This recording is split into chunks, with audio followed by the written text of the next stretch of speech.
एक बार की बात है,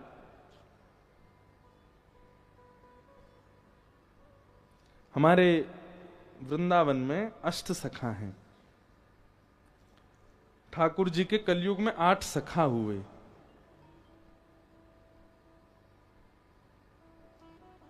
अब जिन लोगों ने हमारी कथा पहले सुनी उनको तो अष्ट सखाओं के बारे में पता होगा, और जो पहली बार सुन रहे हैं उनको नहीं पता होगा।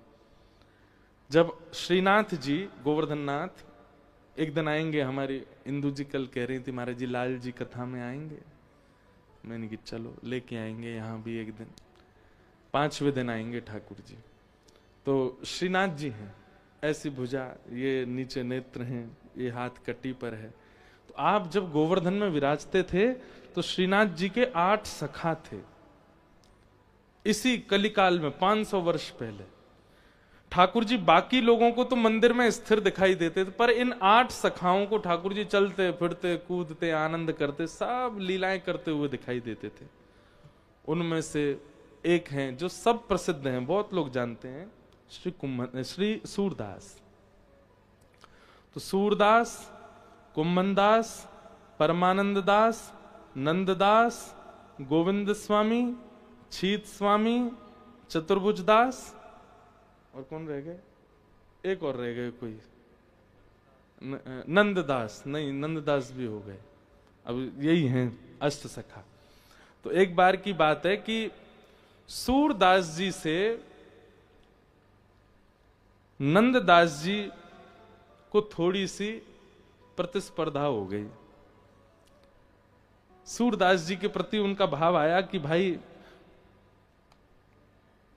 नंददास जी के प्रति सूरदास जी के मन में, और ये प्रतिस्पर्धा नहीं हुई थी, केवल ठाकुर जी की लीला को प्रकट करने के लिए एक छोटी सी लीला हुई कि सूरदास जी बोले, हे नंददास, तुम जितने भी पद गाते हो ना, ये सब हमारी छाप के ही हैं। मतलब हम पहले लिख चुके हैं ऐसे पद, उन्हीं को सुन के तुम 2-4 शब्द इधर उधर करके अपने बना देते हो।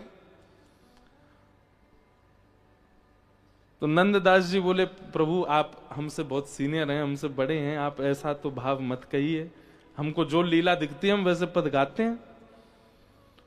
तो सूरदास जी ने उनको चैलेंज किया कि तुम कोई ऐसा पद लिख करके दिखाओ जिस पद पर हम कुछ ना टीका टिप्पणी कर सकें, तो हम मानेंगे कि तुम हमसे भी श्रेष्ठ कवि हो। तो नंददास जी बोले, देखिए हमें आपसे श्रेष्ठ कवि बनने की कोई इच्छा नहीं है, हम आपसे श्रेष्ठ बनना नहीं चाहते हैं, पर हां ठाकुर जी की भक्ति की बात है तो हम इस कंपटीशन में भाग तो लेंगे।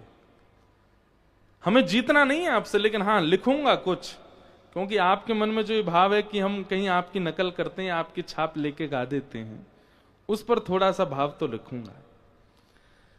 तो अब ये कह तो आए, और जैसे लौट करके अपने घर आए तो बड़े परेशान हो गए।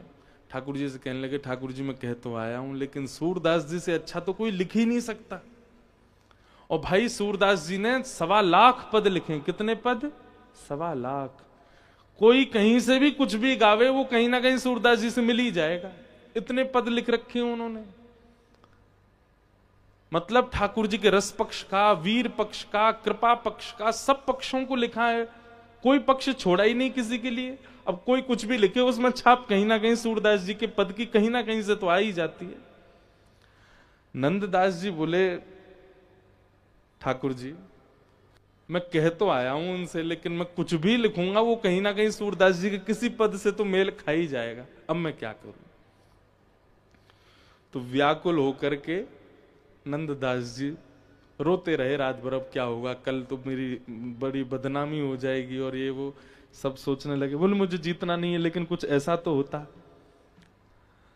तो रात्रि में जब रोते रोते आप सो गए तो ठाकुर जी आए आपके कक्ष में, और आपकी कलम और किताब जहां रखी रहती थी ठाकुर जी ने उठाई, दिया जलायो, बढ़िया प्रकाश कियो, ठाकुर जी लेकर के ठाकुर जी स्वयं लिख रहे एक पद। वो इतना सुंदर पद है, वो पद मुझे मिल नहीं रहा है, मिलेगा मैं कल आपको सुनाऊंगा जरूर। ठाकुर जी ने अपने हाथ से पद लिखा, और वो ऐसी लीला लिख करके गए जो सूरदास जी के भी चित्त में कभी नहीं आई थी। ठाकुर जी की गौचारण लीला है, और गौचारण लीला में एक ऐसा भाव था जो सूरदास जी ने भी नहीं सोचा। अब ठाकुर जी रात भर बैठे लिख करके, और उस पद को नंददास जी की छाप, अंत में नंददास जी का नाम लिख दिया, और लिख करके ठाकुर जी प्रेम से उसको पधरा के चले गए। और सुबह नंददास जी उठे, बोले अब मैं क्या भाग जाता हूं ब्रज छोड़ के, क्योंकि रहूंगा तो वो आ जाएंगे मुझसे पूछने, हाँ भाई क्या लिखा तुमने। सब सामान समेटने लगे, वो किताब जिसमें पद लिखते थे वो उठाई, तो कलम बीच में रखी थी, जैसे ही खोल करके देखा तो एक नवीन रचना। और लेखनी, हर व्यक्ति अपनी लेखनी जानता है, लेखनी इतनी सुंदर कि एक एक अक्षर पर ही नेत्र टिक रहे हैं। जैसे उस पद को उन्होंने पढ़ा, एक अद्भुत अद्भुत भाव।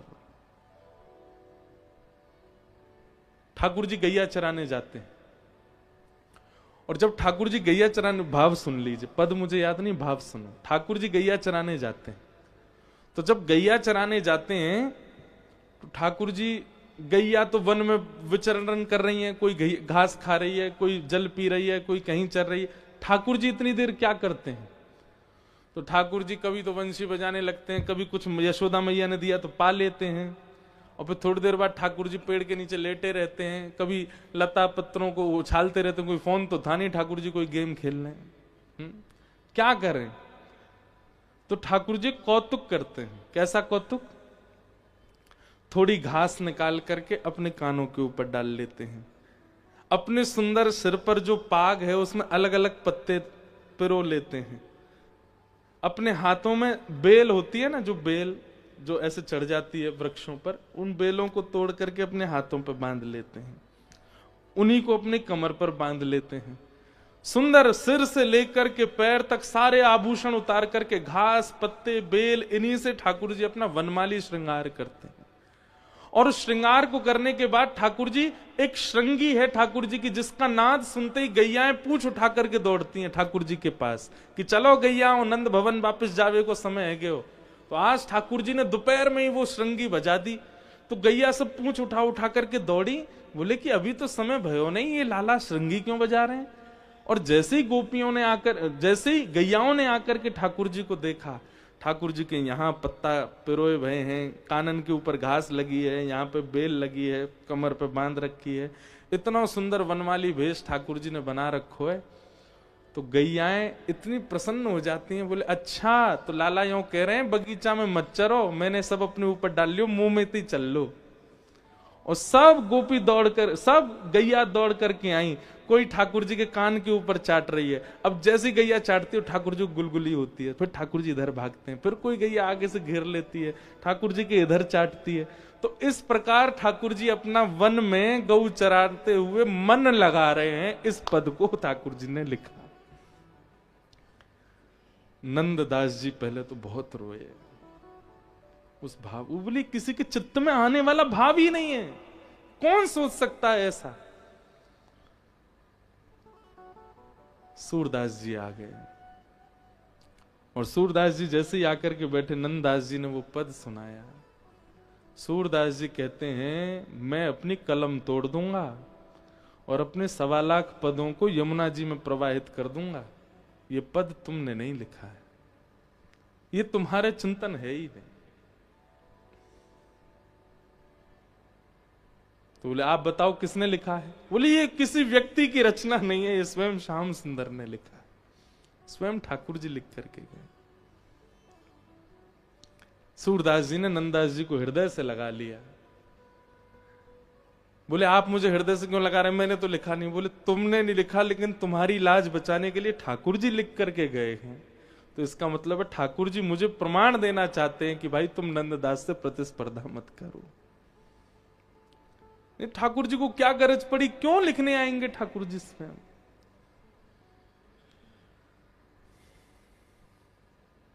अद्भुत।